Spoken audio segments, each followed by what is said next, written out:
Hello student, आज का हमारा चैप्टर है psychology and sports, chapter number 9। आज इसके बारे में पढ़ेंगे अपन मनोविज्ञान एवं खेलकूद।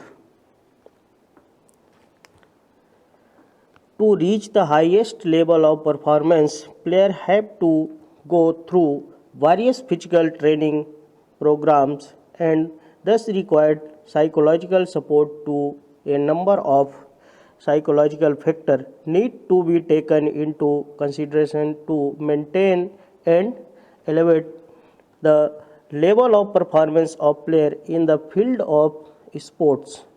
Long-term practice can only help to achieve success during this period. The player need to remain motivated, and now the right practice remain that would help in the achieving the set goal. Thus, it is important to now weigh the manage the circumstance in this chapter. We will discuss some psychological factor that the player must intensely know about. यानी प्रदर्शन में शिखर पर पहुंचने के लिए जहां खिलाड़ियों को विभिन्न शारीरिक प्रशिक्षणों का सहारा लेना पड़ता है, वहीं उसे मनोवैज्ञानिक सहारे की भी आवश्यकता होती है। विभिन्न मनोवैज्ञानिक कारक खिलाड़ियों के प्रदर्शन का स्तर को बनाए रखने व बढ़ाने के लिए आवश्यक है। खेलकूद के क्षेत्र में अत्यधिक लंबी अवधि यानी लॉन्ग टाइम अभ्यास में सफलता प्राप्त होती है। इस अवधि में खिलाड़ी अपने लक्ष्य के लिए प्रेरित एवं खिलाड़ी को इस बात का ज्ञान हो कि किस प्रकार की शारीरिक संरचना किस गतिविधि के लिए उपयुक्त है। इस प्रकार की दशाओं एवं परिस्थितियों एवं उनके प्रबंधन के तरीके का ज्ञान भी उनके लिए आवश्यक है। इस अध्ययन में हम कुछ मनोवैज्ञानिक कारकों जिनका ज्ञान खिलाड़ियों के ऊपर आवश्यक है, उनके बारे में आगे पढ़ेंगे।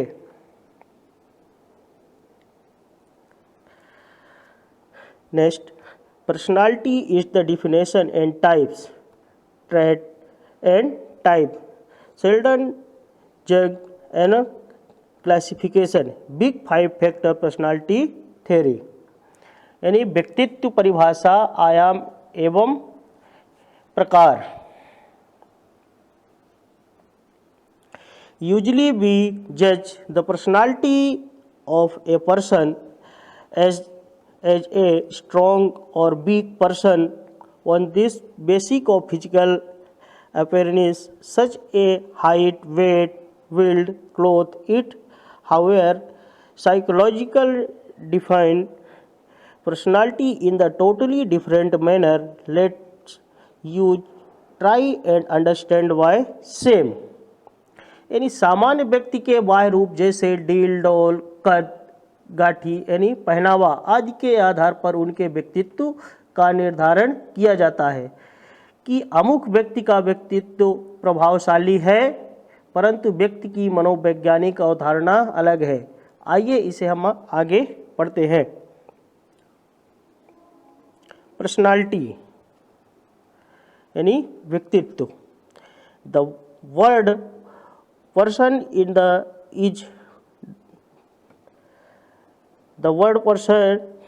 is the derived from the Latin and means a marks. In ancient Greek, marks were popularly used during the entertainment of play. The actor wore the marks to hide themselves and display appearance, qualities and characteristics of the character. They were enacting their four personality in the assimilation of physical attributes and inner quality.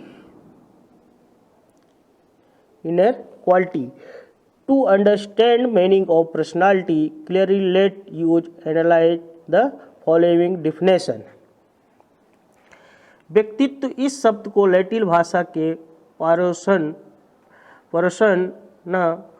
परोसोना शब्द से लिया गया है, जिसका अर्थ है मुखौटा यानी mask. प्राचीन यूनानी काल में नाटकों में कलाकारों द्वारा मुखौटे का प्रयोग किया जाता था।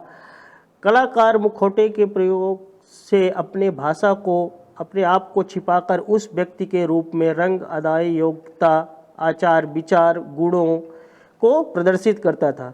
जिस व्यक्ति की भूमिका में वह हमारे सामने प्रस्तुत हुआ, अर्थात व्यक्तित्व में वह एक आंतरिक गुणों का समावेश होता है। व्यक्ति के अर्थ को अधिक स्पष्ट समझाने के लिए अग्रलिखित परिभाषाओं यानी भिन्न भिन्न राइटरों ने अपनी परिभाषाएं दी है।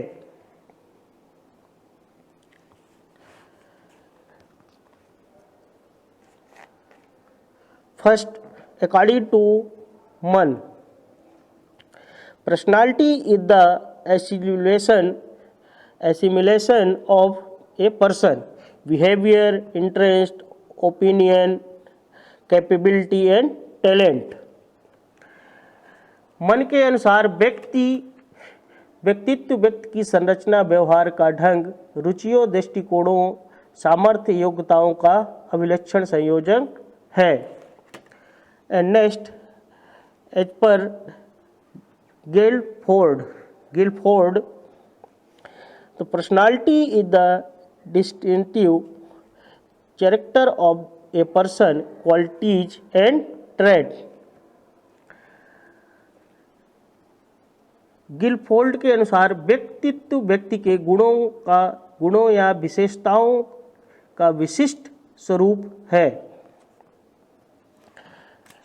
Next, according to Morton Prince, personality is the sum total of all the biological innate and disposition, impulse and tendency.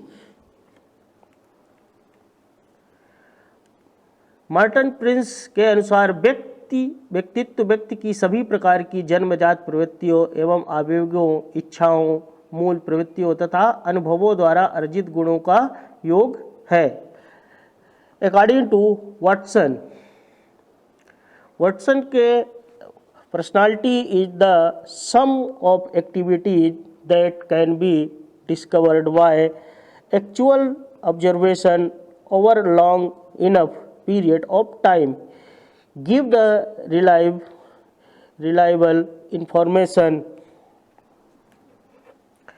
Watson के अनुसार लंबे समय तक किए गए वास्तविक निरीक्षण से प्राप्त विश्वसनीय सूचनाओं के आधार पर खोजी गई व्यक्ति की क्रियाओं का समूह ही उनका व्यक्तित्व है। Based on the definition, why we may conclude that each definition focus on especially characteristics of the person.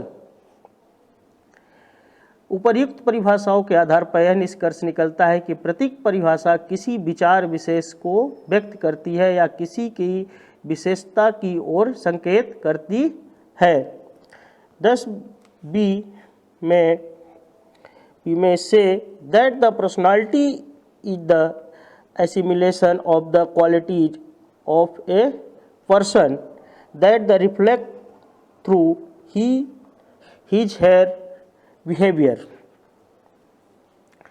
निष्कर्षतः यह कहा जा सकता है कि व्यक्ति के व्यक्तित्व के सभी गुणों एवं योग्यताओं का समावेश होता है, जिसकी झलक उसके व्यवहार में देखने को मिलती है।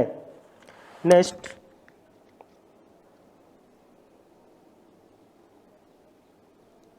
definition of dimension of personality.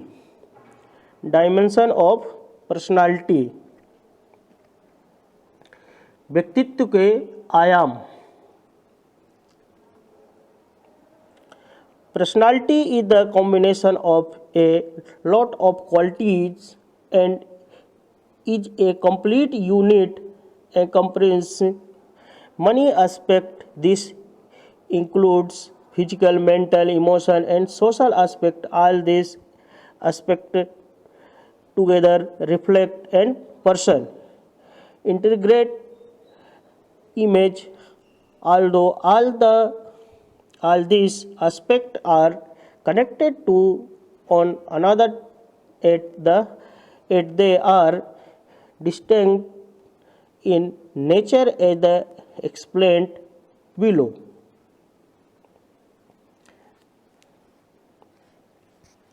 व्यक्तित्व अनेक विशेषताओं का संयुक्त रूप है और अपने आप में एक पूर्ण इकाई है जो कि कई आयामों से मिलकर बनी है। इसमें शारीरिक, मानसिक, भावनात्मक एवं सामाजिक आयाम सम्मिलित हैं। ये सभी आयाम मिलकर व्यक्ति की एकीकृत छवि प्रस्तुत करते हैं। व्यक्तित्व के ये आयाम एक दूसरे से परस्पर संबंध रखते हुए भी अपना विशिष्ट क्षेत्र या स्थान रखते हैं, जो कि निम्नलिखित है।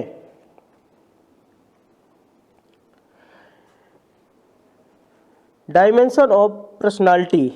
First, physical dimension. Second, mental dimension.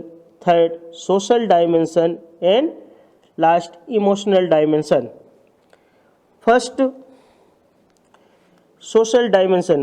Why the physical dimension? We mean the first impression corrected by the appearance of the person. People are first judged by their body structure. This include color of skin, height, weight, clothes, the way she conduct himself, herself, and attractiveness through the color of skin, height, the weight basically depend upon the genes. A person can make the himself, herself attractive by the his, her dressing sense and conduct along with the gene. The environment on life in also affected the above mentioned aspect. A good diet, healthy lifestyle, care, exercise enhance one physical dimension. Other than the mentioned quality, beauty and health also affected the physical attribute. By the maintaining good health and beauty on can keep on body attractive and skillful, also make a person attractive.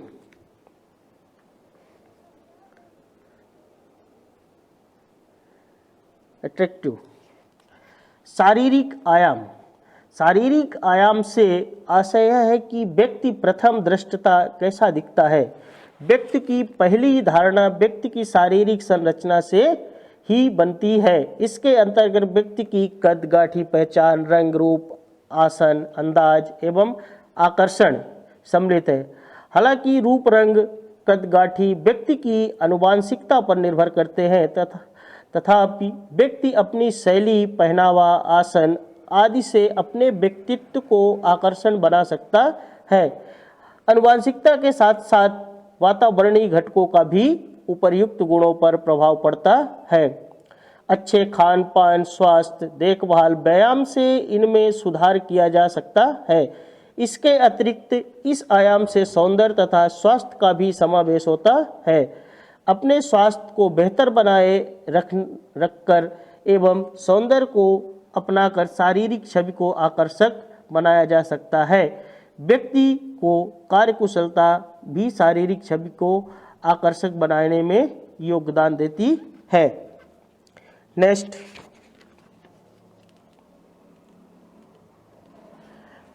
Mental dimension. Mental aspect A related to the intellect of a person.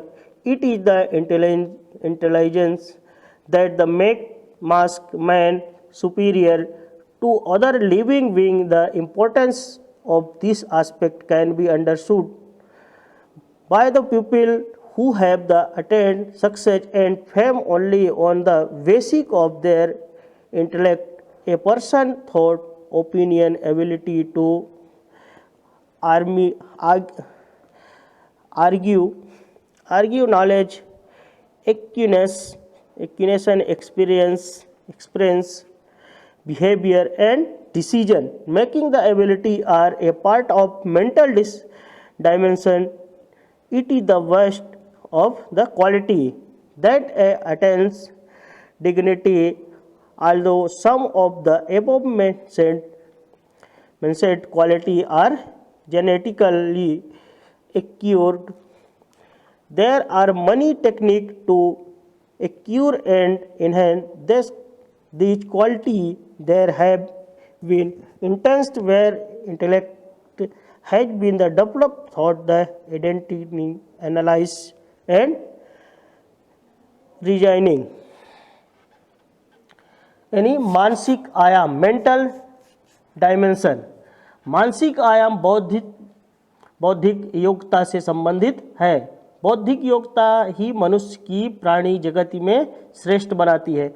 इस आयाम की आवश्यकता यानी व्यापकता का अंदाज इस बात से लगाया जा सकता है कि केवल अपनी बौद्धिक योग्यता यानी मेंटल बौद्धिक योग्यता के आधार पर ही कई विद्वानों ने अपनी पहचान बनाई है। मनुष्य के विचार, चिंतन, तर्क शक्ति, ज्ञान अर्जन, सामूहिक व्यवहार, निर्णय लेने की क्षमता आदि मानसिक आयाम के अंतर्गत आते हैं। इन्हीं गुणों के आधार पर व्यक्ति उच्च प्रतिष्ठा प्राप्ति कर सकता है। हालांकि उपर्युक्त गुण भी कुछ हद तक वंशानुक्रम पर यानी जीन्स पर निर्भर करते हैं।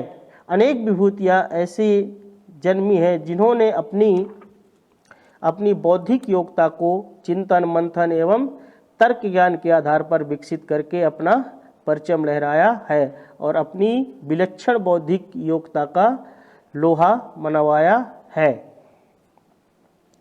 Next, social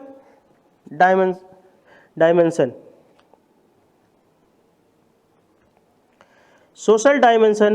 Man is a social animal. Society and human complete each other. Society can the create human. This aspect includes and develop and the person a behavior, interpersonal relationship, cooperation, aptitude, and social environment is the person is born with the certain innate quality. After birth, she involve the social norms and move the ahead in life and the create he her identity first and social instruction. It is this identity that determines an individual personality.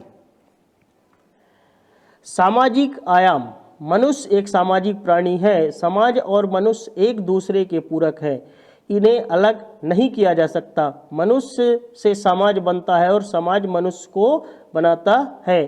इससे व्यक्ति का स्वभाव, अभिवृत, सहयोग, आपसी संबंध तथा सामाजिक वातावरण का विकास होता है। प्रत्येक व्यक्ति अपनी विशेष योग्यताओं, आंतरिक शक्ति, बुद्धिमत्ता एवं प्रवृत्ति के साथ जन्म लेता है और जन्म के उपरांत वह समाज में विकसित परंपराओं और तरीकों का अर्जन करता हुआ अपनी जीवन यात्रा को अग्रसर रखता है। सामाजिक संबंधों के आधार पर हम अपनी पहचान स्थापित करते हैं। व्यक्ति को यही पहचान उनके व्यक्तित्व का निर्धारण कराती है। Next, emotional dimension. Why the emotional dimension be referred to feeling and thought in the human mind? Each person got some thought or feeling at all time. For example, joy, sorrow, anger, and jealousy, fear, love. It psychological terminology we call them emotion. These are emotions that are never free, but if these emotions execute themselves affecting the behavior of person, there could be problems. Therefore, these emotions need to be controlled. Being able to control the extension of the emotion.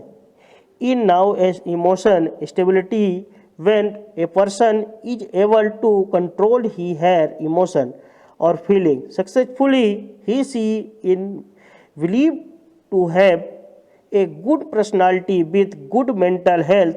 This ability become the symbolic of his personality. Mental stability in symbolic of dignity. Emotional strength is absolutely necessary to face the challenge of life. The momentum of emotional strength is very intense, and if this can be regulated toward constructive directive, and person can reach the pinnacle of success. Therefore, emotional strength play as the key role in enhancing the personality of person. भावनात्मक आयाम से आशय मनुष्य के मन में उमड़ती भावनाओं या विचारों से है। प्रत्येक व्यक्ति के मन में किसी न किसी भाव का निरंतर विचारण होता रहता है, जैसे सुख, दुख, क्रोध, ईर्ष्या, भय, प्रेम आदि। इन्हें हम मनोवैज्ञानिक भाषा में संवेग यानी इमोशन कहते हैं। ऐसे भाव जिनसे व्यक्ति मुक्त नहीं हो सकता, परंतु मन में इन भावों के उठने पर या यदि इनका क्रियान्वयन होता है तो व्यक्ति को अनेक समस्याओं का सामना करना पड़ता है। इस भावों पर नियंत्रण होना आवश्यक है। इन भावों के क्रियान्वयन पर नियंत्रण होना व्यक्ति की भावनात्मक स्थिरता कहलाती है। जब व्यक्ति अपने भावों पर नियंत्रण करने में सफलता प्राप्त कर लेता है तो वह एक अच्छे व्यक्तित्व वाला व्यक्ति कहलाता है, और यही व्यक्ति की मानसिक स्वास्थ्य का प्रतीक है। यही योग्यता उसके व्यक्तित्व का भी प्रतीक बनती है। व्यक्ति की भावनात्मक निस्सरता अपने मन व सम्मान का प्रतीक है। भावनात्मक व्यक्ति जीवन में कुछ कर गुजरने के लिए आवश्यक भी है। भावनात्मक व्यक्ति का वेग अत्यंत तीव्र होता है और इसे नियंत्रित करने एवं रचनात्मक दिशा में अग्रसर किया जाए तो यह व्यक्ति को शिखर पर पहुंचा सकती है। अर्थात शक्ति व्यक्ति के व्यक्तित्व को निखारने में महत्वपूर्ण भूमिका निभाती है। नेक्स्ट, टाइप्स ऑफ पर्सनालिटी यानी व्यक्ति के व्यक्तित्व के प्रकार। Classification of personality by the Sladen and Jack. Sladen and classification personality on the basis of physical attribute. This is now as the somatotypes and it is the follow. Sheldon and एवं जंग का वर्गीकरण। Sheldon ने शारीरिक गठन के आधार पर व्यक्ति का वर्गीकरण किया है। इसे सोमेटोटाइप्स कहते हैं। First, एंडोफॉर्म।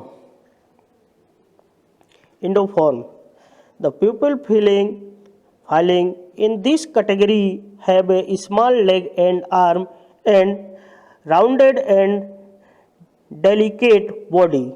They have a tendency to gain weight easily and are fit for games such as weight lifting and power lifting.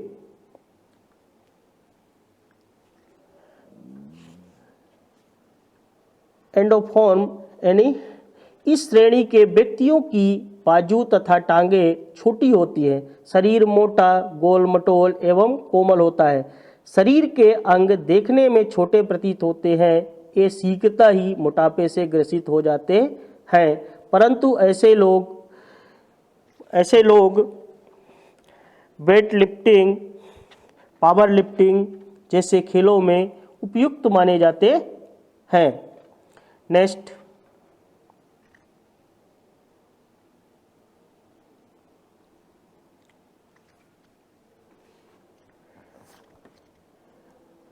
Mesoform.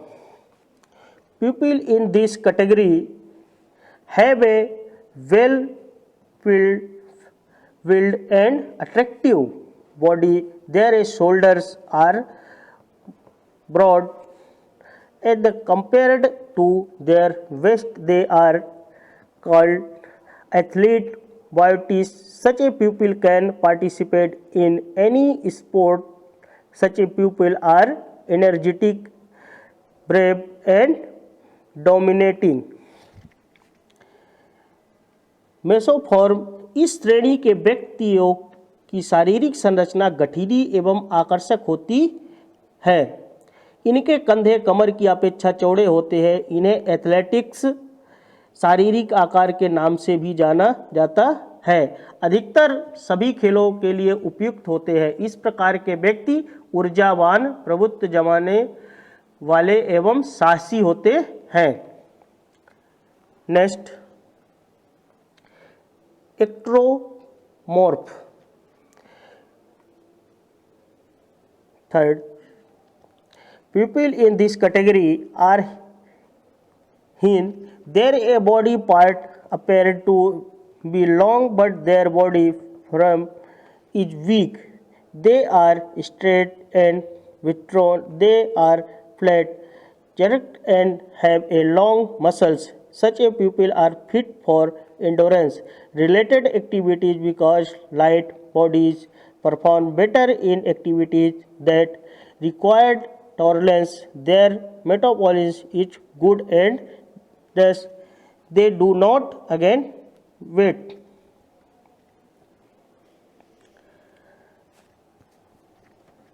एक्टोफॉर्म इस श्रेणी के व्यक्ति का शरीर दुबला पतला होता है। शरीर के अंग लंबे प्रतीत होते हैं। शरीर का ढांचा कमजोर होता है। ये चिंताग्रस्त एवं अंतर्मुखी होते हैं। यानी चेस्ट चपटी एवं मांसपेशियों की लंबाई अधिक होती है। इस प्रकार के व्यक्ति सहन क्षमता, इंडोरेंस संबंधित गतिविधियों के लिए उपयुक्त पाए जाते हैं, क्योंकि सहन क्षमता वाली गतिविधियों में हल्का शरीर लाभदायक होता है। इनकी मेटाबॉलिज्म प्रक्रिया दर अच्छी होती है, फलस्वरूप भार में वृद्धि होने की संभावना कम होती है। नेक्स्ट,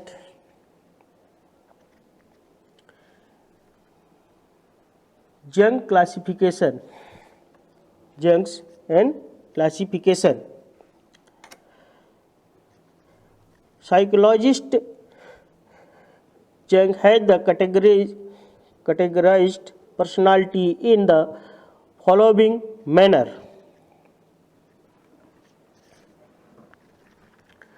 जंग का वर्गीकरण। मनोवैज्ञानिक जंग से व्यक्तित्व को निम्नलिखित श्रेणियों में विभाजित किया गया है। First, introverts.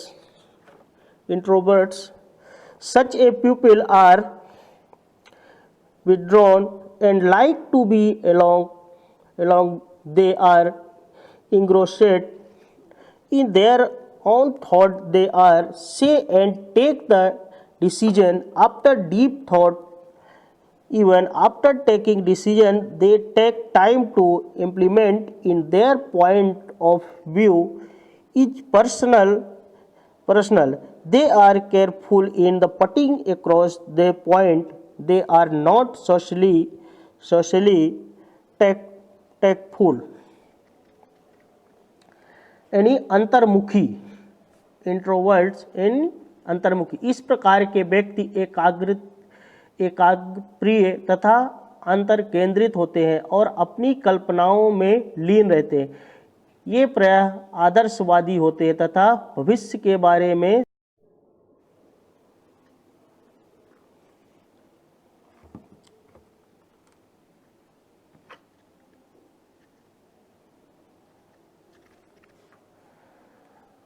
व्यक्तित्व होता है। इस तरह के लोग सामाजिक रूप से व्यवहारिक कुशल नहीं होते और अपनी विचार सावधानी पूर्वक रखते हैं। Next, second number, extroverts. These types of people are opposite to introvert. they participate in all social interaction in enthusiastically. In fact, such a people are large-hearted,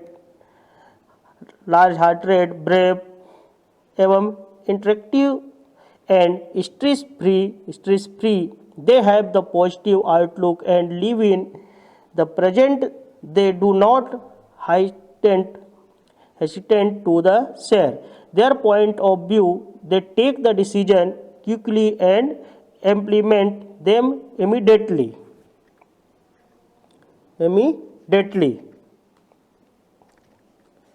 बहुर्मुखी extroverts, इस प्रकार के व्यक्ति अंतर्मुखी व्यक्तित्व के विपरीत गुणों वाले होते हैं। ये आत्म केंद्रित नहीं होते बल्कि सामाजिक कार्यों में बढ़ चढ़कर हिस्सा लेने वाले होते हैं। वास्तव में ये व्यक्ति उदार हृदय, साहसी, मिलनसार तथा चिंता न करने वाले होते हैं, यथार्थवादी दृष्टिकोण रखते हैं तथा वर्तमान में जीते हैं और वास्तविक में रुचि रखते हैं। अपनी बातों को बिना किसी हिचक के कहने वाले एवं तुरंत निर्णय लेकर उस पर अमल करने वाले होते हैं। Next, third, ectomorph. People in this category are their body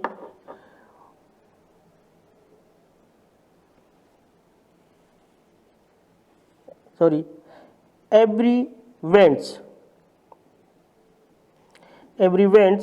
The fact is that there are very few people who have all the traits of introverts of extroverts. Most people have a combination of traits, and such people are called the ambivert.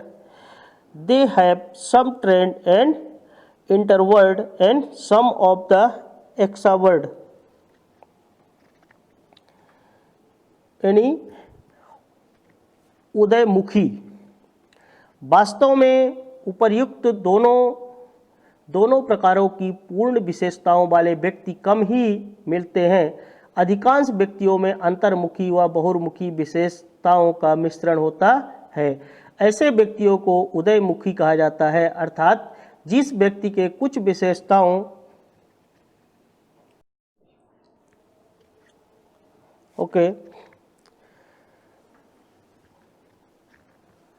उदयमुखी। वास्तव में व्यक्ति दोनों प्रकारों की पूर्ण विशेषताओं वाले व्यक्ति कम ही मिलते हैं। अधिकांश व्यक्तियों में अंतर्मुखी व बहुर्मुखी विशेषताओं का मिश्रण होता है। ऐसे व्यक्तियों को उदयमुखी कहा जाता है, अर्थात जिस व्यक्तियों में कुछ विशेषताओं अंतर्मुखी की और कुछ विशेषताओं बहुर्मुखी की होती है, उन्हें उदयमुखी व्यक्तित्व वाला व्यक्ति कहा जाता है। Next, big 5 factor personality theory. व्यक्तित्व के 5 बड़े सिद्धांत।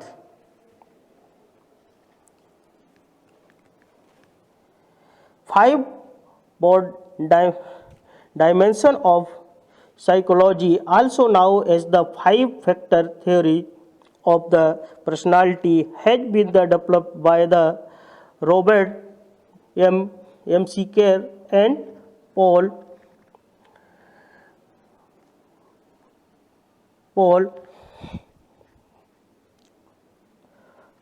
Paul and Costa ने major personality trait the factor and describe बेलो।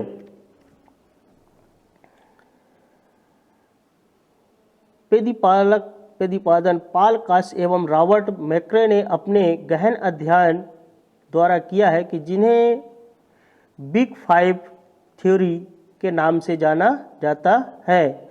व्यक्तित्व के 5 बड़े सिद्धांतों का प्रतिपादन पाल कास एवं रॉबर्ट मैक्रे ने अपने गहन अध्ययन द्वारा किया है, जिन्हें हम बिग 5 थ्योरी के नाम से जानते हैं।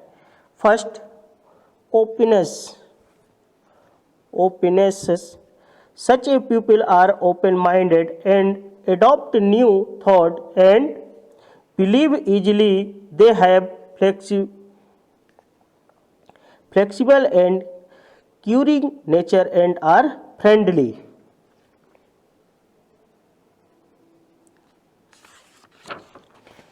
And friendly.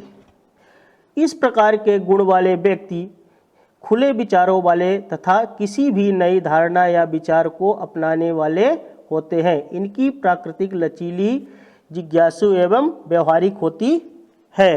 Next, extraversion. Such a people are talkative, vocal and energetic. They feel energized by the interacting with others. They socialize easily and make friends quickly. Such a people love to show off. Any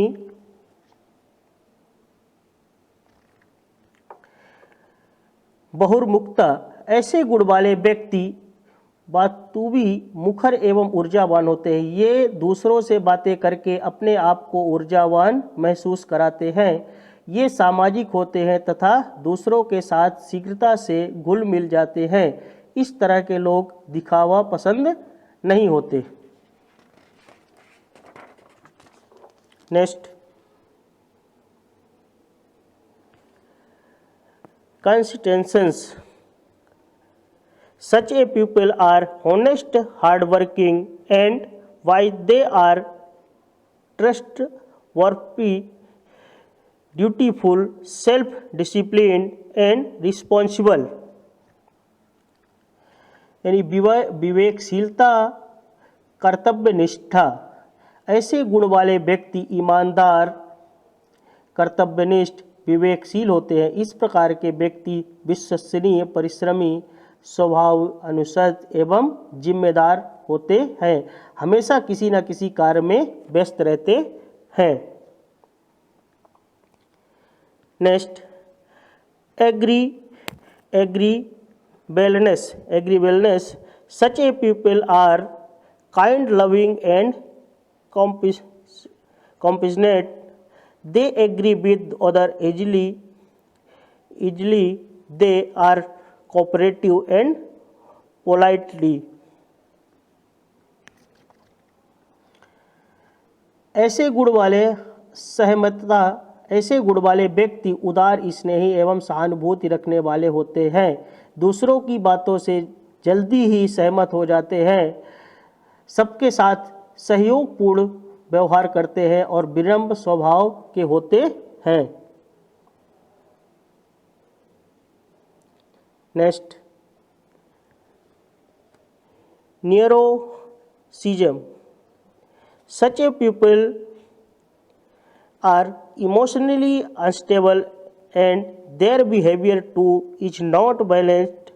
They try to turn and other and irritate them. ऐसे गुण वाले व्यक्ति भावनात्मक रूप से स्थिर नहीं होते तथा इनके व्यवहार में असंतुलित दिखाई देता है।